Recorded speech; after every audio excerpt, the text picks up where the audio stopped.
अस्सलामुअलैकुम। Permutation combination की तरह ही है, थोड़ा सा फ़र्क है, कुछ चीज़ें डिफरेंट हैं। परमुटेशन का मैथमेटिक्स में मतलब होता है अरेंजमेंट।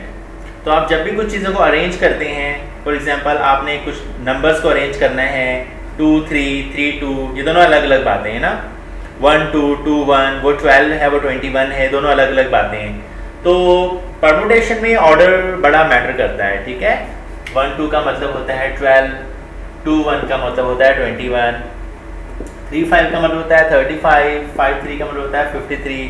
तो अगर आप ऑर्डर चेंज कर रहे हैं तो उससे चीज़ पे फ़र्क पड़ रहा है।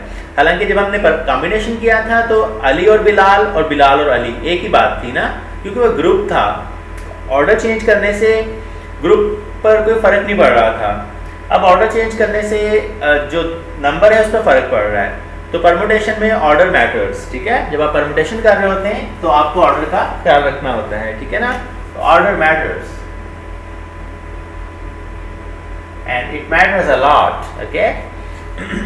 कुछ क्वेश्चंस कर लेते हैं। फॉर एग्जांपल हमारे पास 3 नंबर्स हैं 5 6 7, हमें इनको अरेंज करना है, ठीक है। अब 3 में से 2 भी ले सकते हैं और तीनों भी ले सकते हैं, ठीक है ना। देखें, तीनों को अगर हम अरेंज करना चाह रहे हैं तो क्या करेंगे। तो अगर हम तीनों को अरेंज करना चाह रहे हैं, वैसे तो इसका फार्मूला है 3 फैक्टोरियल, वैसे NPR भी यूज़ करते हैं, ठीक है। लेकिन हम वो फार्मूला यूज़ नहीं करेंगे इस पूरे जितने भी क्वेश्चन हम कर रहे हैं। हमारे पास दूसरी डिफरेंट ट्रिक्स हैं जो हम फास्ट हमारे लिए वो ज़्यादा अच्छी हैं, ठीक है। ओके, 5 7 पे आपको पूछना चाह रहे हैं कि कितनी अरेंजमेंट्स हैं इन अ रो, ठीक है। तो 1 2 3 नंबर्स हैं, 3 स्पेसिस बना दी हमने, ठीक है। पहला नंबर जो आप लिखेंगे, अच्छा रिपीटेशन अलाउ नहीं है। अगर रिपीटेशन अलाउ हो तो उसमें क्या करेंगे वो बाद में बताता हूँ। रिपीटेशन का मतलब होता है कि आप एक ही नंबर को बार बार लिख सकते हैं या नहीं लिख सकते। इस केस में आप नहीं लिख सकते, तो आप लिख सकते हैं नो रिपीटेशन। यहाँ पे जब मैं नंबर लिखूंगा उसके लिए मेरे पास कितनी पॉसिबल वैल्यूज हैं, 3 पॉसिबल वैल्यूज हैं, तो मैं यहाँ 3 लिख दूँगा। अब क्योंकि इनमें से मैंने एक यूज़ कर ली, अब कितनी बच गई, 2 पॉसिबल वैल्यूज बच गई, मैं 2 लिख दूँगा। अब कितनी आपको एक पॉसिबल वैल्यू बची है, 3 2 6, तो मेरे पास 6 डिफरेंट पॉसिबिलिटीज़ हैं, अरेंजमेंट्स हैं, यानी परमुटेशंस हैं। तो इन 3 डिजिट्स की 6 डिफरेंट अरेंजमेंट्स हैं, 6 डिफरेंट परमुटेशन हैं। अच्छा, अगर रिपीटेशन अलाउ हो तो मैं इनमें से किसी को भी बार बार लिख सकता हूँ, ठीक है। पहला नंबर लिखने के मेरे पास कितनी पॉसिबिलिटीज़ हैं, 1 2 3। दूसरा नंबर लिखने के मेरे पास कितनी पॉसिबिलिटीज़ हैं, 1 2 3। तीसरा डिजिट लिखने के मेरे पास कितनी पॉसिबिलिटीज़ हैं, 1 2 3। तो मेरे पास कुल मिला के 27 पॉसिबिलिटीज़, ठीक है। ओके, अच्छा ये तो हो गए इंटीजर डिजिट्स। अगर वो लेटर्स कहे तो लेटर्स को भी अरेंज किया जा सकता है।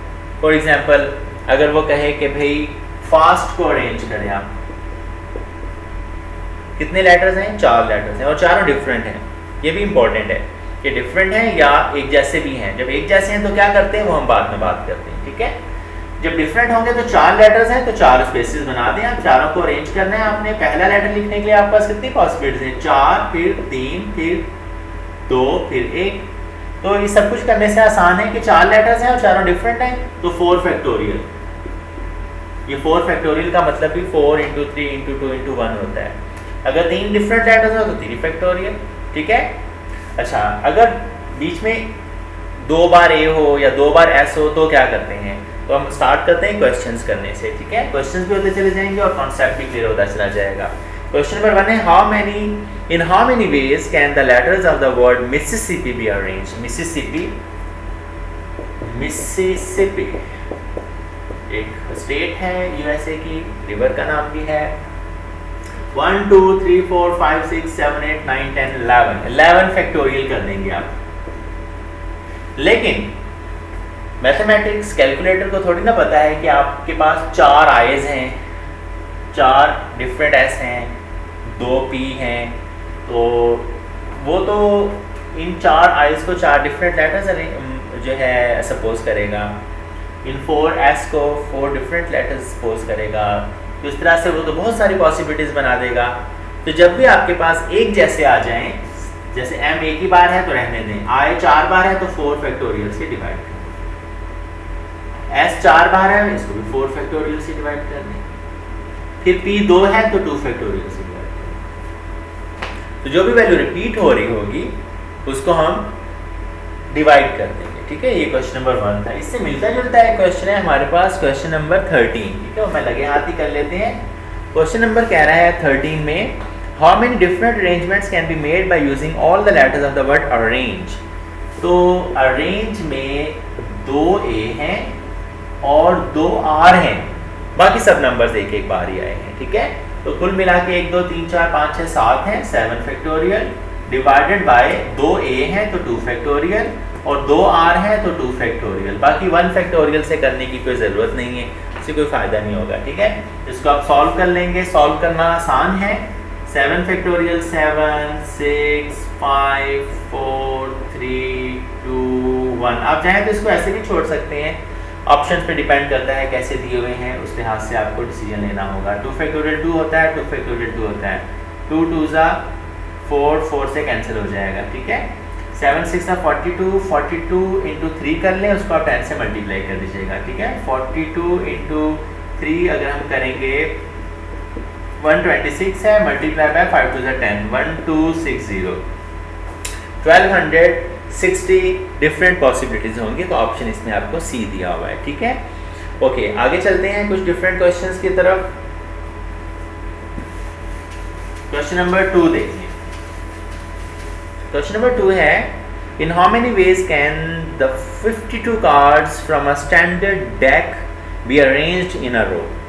जो कार्ड्स होते हैं, प्लेइंग कार्ड्स, ताश के पत्ते जिसको हम कहते हैं, उसमें 52 टोटल कार्ड्स होते हैं और सारे के सारे ही डिफरेंट कार्ड्स होते हैं। ठीक है ना, तो कोई भी 2 कार्ड्स एक जैसे नहीं होते। तो आपने उन 52 कार्ड्स को अरेंज करना है एक रो में। ठीक है, जो आप किसी भी चीज़ को रो में अरेंज करते हैं तो मैंने आपको बताया कि n फैक्टोरियल का फार्मूला यूज़ करते हैं। ठीक है, n फैक्टोरियल।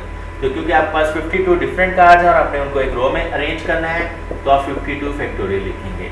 वैसे कहने का 52 फैक्टोरियल का मतलब है 52 into 51 and 50 and 40 and so on 1 तक जाएगा, बट ये पॉसिबल नहीं है, बहुत बड़ी वैल्यू आ जाएगी।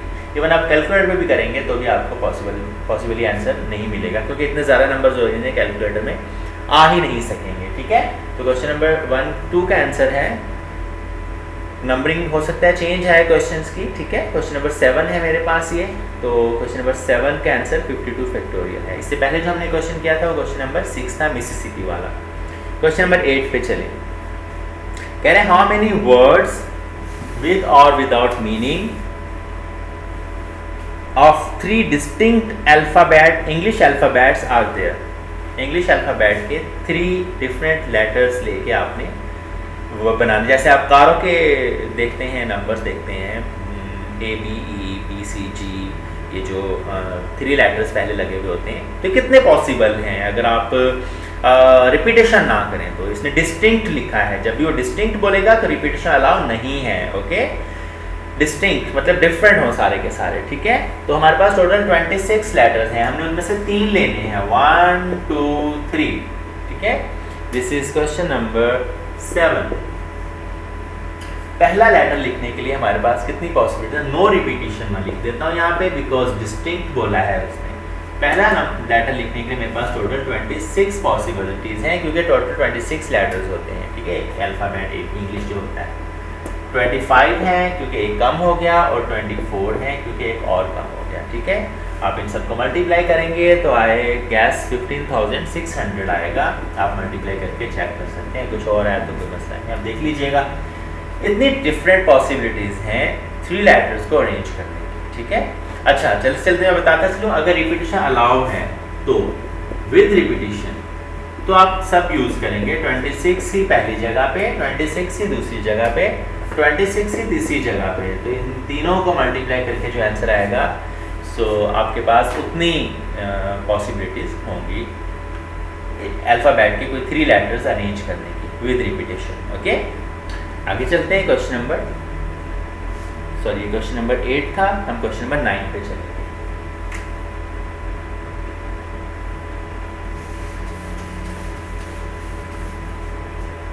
क्वेश्चन नंबर 9 है, the number of ways in 5 different coloured beads can be arranged in a row. जब किसी चीज़ को एक रो में अरेंज करना चाहते हैं इन अ रो, जैसे हमने थोड़ी देर पहले किया कार्ड्स, तो उसका फार्मूला होता है n फैक्टोरियल। अगर आप उन्हीं चीज़ों को एक सर्कल में अरेंज करना चाह रहे हैं बीड्स वगैरह को, तो n-1 करके उसका फैक्टोरियल निकालते हैं। जैसे 5 हैं तो आप 4 फैक्टोरियल करेंगे, 10 है तो आप 9 फैक्टोरियल करेंगे, ठीक है। उसकी लॉजिक्स क्या है, डिटेल है, फजूल है आपके लिए, आपको बस इतना पता होना चाहिए कि कैलकुलेशन कैसे होनी है इसकी, ठीक है। और अगर आप उन्हीं चीज़ों को नेकलेस बनाना चाहेंगे तो नेकलेस क्योंकि इस तरह भी हो सकता है और इस तरह भी हो सकता है, उसको टेढ़ा करते हैं, लाइक ब्लू से रेड जा रहा है और रेड से ब्लू भी हो सकता है, तो एक ही वक्त में 2 डिफरेंट पॉसिबिलिटीज आ सकती हैं। इसलिए आप n-1 फैक्टोरियल को 2 से डिवाइड कर देते हैं नेकलेस में निकालने के लिए, ठीक है। तो हमारे पास तीनों क्वेश्चंस हैं 9, 10, 11, ठीक है। क्वेश्चन नंबर 9 ये है और क्वेश्चन नंबर 10 ये है और क्वेश्चन नंबर 11 ये है, ठीक है।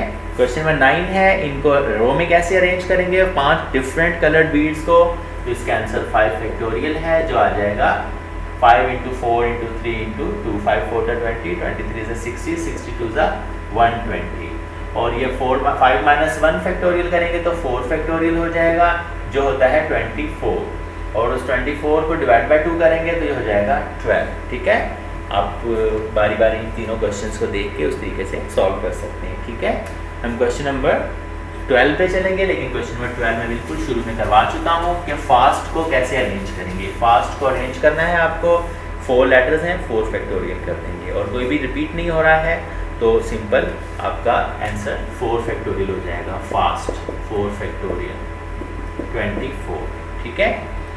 क्वेश्चन नंबर 13 भी हम कर चुके हैं, अरेंज वाला, ठीक है। शुरू में आप देख सकते हैं, दोबारा वीडियो रिवर्स करके क्वेश्चन नंबर 14 देखें, थोड़ा सा डिफरेंट है ना, वर्ड है cajole. How many different arrangements can be made, ये क्वेश्चन नंबर 14 कर रहा हूँ मैं। How many different arrangements can be made by using all the letters of the word cajole where LE remains intact। Cajole flattery करने में कहते हैं, ठीक है ना। She knows she can cajole anything from her father, okay? चिकनी चपड़ी बातें करके काम निकलवाना। Alright, आपने इन दोनों को इंटैक्ट रखना है, जिन दोनों को इंटैक्ट रखना है उन दोनों को आप एक बॉक्स में बंद कर दो। अब ये बॉक्स जहां भी जाएगा ये दोनों साथ होंगे, यही उसने कहा, इंटैक्ट, दोनों को साथ रखना है, ठीक है। तो यहाँ लग जाए, यहाँ लग जाए, जहाँ भी बॉक्स लगेगा LE साथ होगा। लेकिन अब ये 6 लेटर्स नहीं है, 1 2 3 4 और बॉक्स, अब ये 5 डिफरेंट एलिमेंट्स हो गए जिनको आप अरेंज कर सकते हैं, ठीक है। तो क्योंकि रिपीटेशन वगैरह नहीं है तो आप 5 फैक्टोरियल कर देंगे, ठीक है, सिंपल 5 फैक्टोरियल। कोई भी लेटर दोबारा नहीं आया है तो इसलिए कोई डिवाइड करने की ज़रूरत नहीं है, ठीक है। 5 फैक्टोरियल का मतलब है ये LE साथ होंगे, लेकिन ये LE होंगे, ये EL भी तो हो सकते हैं, तब भी तो दोनों इंटैक्ट रहेंगे। तो ये बात का आपको ख्याल रखना है कि जो बॉक्स के अंदर चीज़ है क्या वो भी फर्दर अरेंज हो सकती है।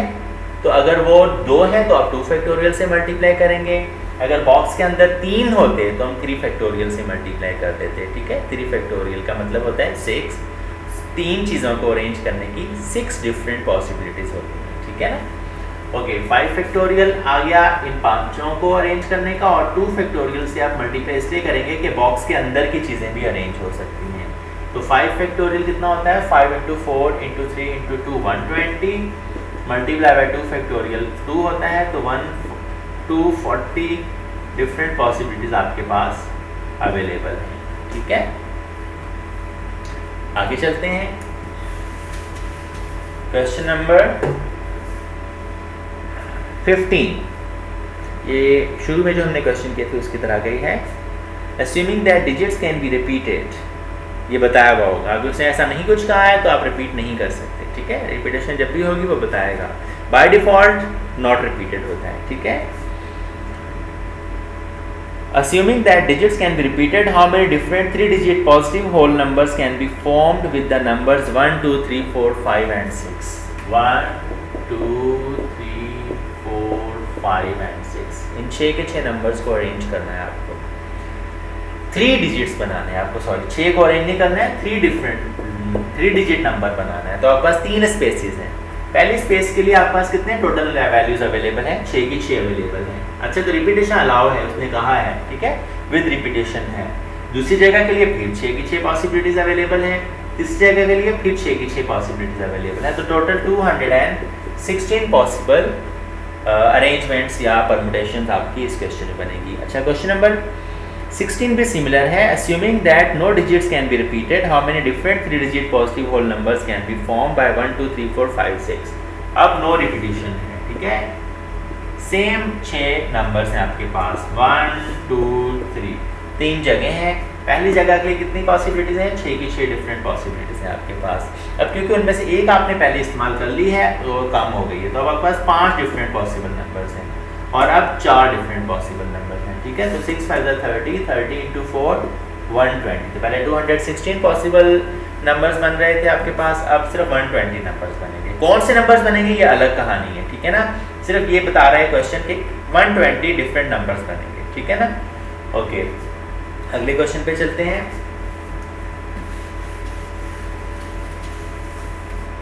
क्वेश्चन नंबर 17 और 18 जरा डिफरेंट तरह के क्वेश्चंस हैं, वन ऑफ देयर काइंड। वो कह रहा है कि assuming that digits can be repeated, how many different 3 digit positive whole numbers can be formed with the numbers 1 1 1 1 1 1। सारे ही 1 हैं, 1 1 1 1 1 1। आप 6 1 लिखें या 60 1 लिखें या 601 लिखें, है तो 1 ना। अब रिपीटिशन अगर अलाउ है तो एक नंबर पॉसिबल है, ठीक है ना। रिपीटिशन अगर अलाउ है, पहली जगह पे कितनी पॉसिबिलिटीज हैं आपके पास? 6। कहाँ से आ गई 6? एक ही है, 1 ही है सारे। 6 तब होते हैं जब सारे डिफरेंट होते हैं, ये भी 1 है वो भी 1 है, तो आप 60 बार लिखते हैं 1, तो अब 60 पॉसिबिलिटीज तो नहीं है ना। आप ये लिखेंगे तो भी 1 ही है, वो लिखेंगे तो भी 1 है, तो 1 पॉसिबिलिटीज है। दूसरा नंबर लिखने के लिए भी 1 पॉसिबिलिटीज है, तीसरे के लिए भी 1 पॉसिबिलिटी है, तो एक ही डिजिट बनेगा। अच्छा, वो डिजिट क्या होगा बाय द वे? 111। पहला नंबर 1, दूसरा नंबर 1, तीसरा नंबर 1, 111, बस एक ही नंबर बनेगा। अच्छा, 18 क्वेश्चन में कह रहा है कि विदाउट रिपीटिशन अलाउ नहीं है, यही आपने जो है 1 यूज करना है। एक ही नंबर है और रिपीट भी नहीं कर सकते, तो 3 डिजिट नंबर कैसे बनेगा भाई? यहाँ आ गया एक पॉसिबिलिटी, आगे 1 आ गया, अब यहाँ क्या लगाएंगे? दोबारा 1 तो आ नहीं सकता और रिपीटिशन अलाउ नहीं बोला है उसने, तो 0 पॉसिबिलिटीज है हमारे पास यहाँ पे, ठीक है ना। तो इसलिए आंसर भी 0 आएगा कि 1 1 1 1 1 1 जितने भी हों उनसे आप अगर कोई 3 डिजिट नंबर बनाना चाह रहे हैं और उसमें रिपीटिशन नहीं चाह रहे हैं तो कोई पॉसिबिलिटी नहीं है, 0 पॉसिबिलिटीज हैं। और इसमें अगर रिपीटिशन अलाउ भी हो तो जस्ट 1 पॉसिबिलिटी है, ठीक है। तो आंसर 1 है, लेकिन वो नंबर 111 है, तो 111 कोई चीज़ नहीं है इस क्वेश्चन में, 1 ही है, ठीक है। तो इसका आंसर 1 है और इसका आंसर 0 आ जाएगा। नंबर 19 क्वेश्चन देख लें। क्वेश्चन नंबर 19 और 20 में 0 इंट्रोड्यूस किया है उसने, ठीक है। Assuming that digits can be repeated, repetition allow है। क्वेश्चन नंबर 19 में how many different 3 digit positive whole numbers can be formed with the number 0 1 2 3 4 5। Okay, अब 0 आ गया, 0 1 2 3 4 5, 6 डिफरेंट डिजिट्स हैं ये, आपने 3 डिजिट नंबर बनाना है। अच्छा, रिपीटिशन अलाउ है, विद रिपीटिशन पहली जगह पे आप कितने नंबर्स लिख सकते हैं? इनमें से कितनी पॉसिबल वैल्यूज हैं आपके पास जो आप यहाँ लिख सकते हैं? 6? नो, 0 शुरू में थोड़ी ना लिखा जाता है।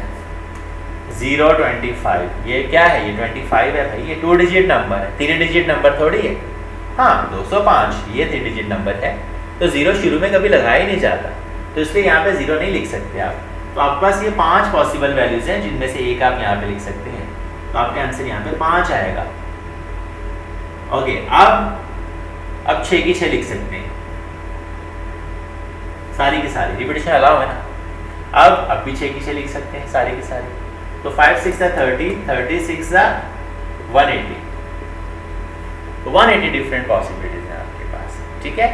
अच्छा, अगला क्वेश्चन 20 में भी वो ये कह रहा है assuming that no digits can be repeated। अब रिपीटिशन अलाउ नहीं है, यहाँ पे रिपीटिशन अलाउ थी। How many different 3 digit positive whole numbers can be formed with the number 0 1 2 3 4 5? 0 1 2 3 4 5 same question है, बस हम इसको नो रिपीटेशन कर देते हैं। अब फिर 3 डिजिट नंबर बनाना है आपने। अब आपको देखना है कि पहली जगह के लिए आपके पास कितनी पॉसिबिलिटीज हैं? 5 ही है, जाहिर है पहली जगह पे कोई चेंजिंग नहीं आई है, रिपीटेशन अलाउ हो या ना हो, 5 डिफरेंट पॉसिबल वैल्यूज हैं, ठीक है। अच्छा, इनमें से 5 में से एक हमने यहाँ पे लिख दिया, कोई भी एक कम हो गया। अच्छा, अब 0 इंट्रोड्यूस हो गया, तो अब दोबारा 5 हो गई, क्योंकि वहाँ से एक यूज़ हुआ है, 0 दोबारा आ गया है, अगेन 5 हो गए, तो अब एक और नंबर यूज़ हो गया, अब 4 बच गई, तो 5 5 जा 25, 25 4 जा 100, तो 100 टोटल पॉसिबिलिटीज हैं आपके पास, ठीक है, इस क्वेश्चन में। आगे चलते हैं, आपको मैं क्वेश्चन नंबर 26 और 27 कराऊंगा, ठीक है, बाकी क्वेश्चन आप खुद कीजिएगा, हाँ हो तो खुद कीजिएगा। 26 और 27। 26 कह रहे हैं how many ways can 3 books of physics, 2 books of maths and 4 books of chemistry be placed in a shelf such that books of same subjects be together। आप वही बॉक्स बनाना पड़ेगा आपको, इन सबको साथ रखना है, जब भी साथ रखना हो, इंटैक्ट रखना हो तो आप बॉक्स बनाते हैं, तो तीनों फिजिक्स की बुक्स को साथ कर दें। अब ये बॉक्स जहाँ भी जाएगा साथ जाएगा, ये मैथ्स की 2 बुक्स साथ कर दें, ये बॉक्स जहाँ भी जाएगा साथ जाएंगी दोनों बुक्स, और ये चारों केमिस्ट्री की बुक्स भी हमेशा साथ रहेंगी, ठीक है। अब ये तीनों को अगर आप अरेंज करेंगे तो 3 फैक्टोरियल आएगा, और इनको हर एक बॉक्स को भी आपको अरेंज करना है, ये तीनों फिजिक्स की बुक्स अलग अलग अरेंज होंगी 3 फैक्टोरियल टाइम्स, ये 2 मैथ्स की बुक्स आगे पीछे करेंगे 2 फैक्टोरियल, और ये 4 केमिस्ट्री की बुक्स को आगे पीछे कर सकते हैं 4 फैक्टोरियल। अब इन तीनों बॉक्सेस को भी हम आगे पीछे कर सकते हैं शेल्फ में रखते हुए, पहले मैथ्स की बुक्स लिख सकते हैं, पहले केमिस्ट्री या फिजिक्स जो भी, तो वो 3 फैक्टोरियल अलग से हो जाएगा, ठीक है। तो ये इसका आंसर आ जाएगा ऑप्शन डी। इसी का क्वेश्चन नंबर 27 है, यही सब कुछ है, 3 फिजिक्स की बुक्स हैं, 2 मैथ्स की बुक्स हैं और 4 केमिस्ट्री की बुक्स हैं, लेकिन वो कह रहा है कि with no restriction be placed in a shelf with no restriction, तो कोई रिस्ट्रिक्शन नहीं है, आपके पास ये 3 2 5 और 4 9 बुक्स हैं, बस इनको आपको अरेंज करना है एक रो में, तो जब आप 52 कार्ड्स को एक रो में अरेंज करते हैं तो 52 फैक्टोरियल करते हैं, 9 बुक्स को एक रो में अरेंज करना है आपको विदाउट एनी रिस्ट्रिक्शन, तो 9 फैक्टोरियल आपका आंसर आ जाएगा, ठीक है। Okay, one last question, question number 30। There are 10 competitors in a race for 3 prizes.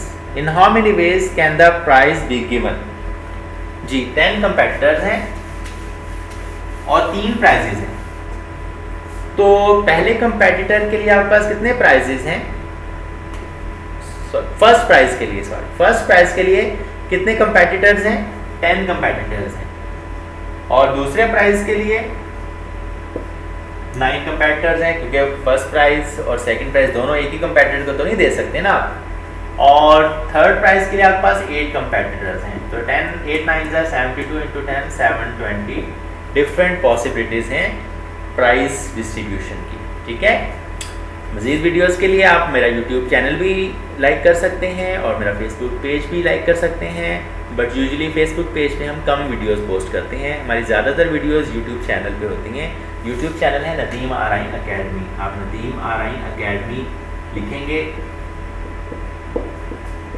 YouTube पे सर्च करेंगे, आप लाइक सब्सक्राइब कर लीजिएगा और नोटिफिकेशन को ऑन कर लीजिएगा, तो हमारी जो भी वीडियो अपडेट होगी वो आपको मिल जाएगी। आराइन में ए पहले आता है, आई बाद में आता है, इट्स नॉट आर्यन, ठीक है। तो इस स्पेलिंग से लिखेंगे आपको चैनल मिल जाएगा, सब्सक्राइब करें और फर्दर वीडियोस देखते रहें। Thank you so much.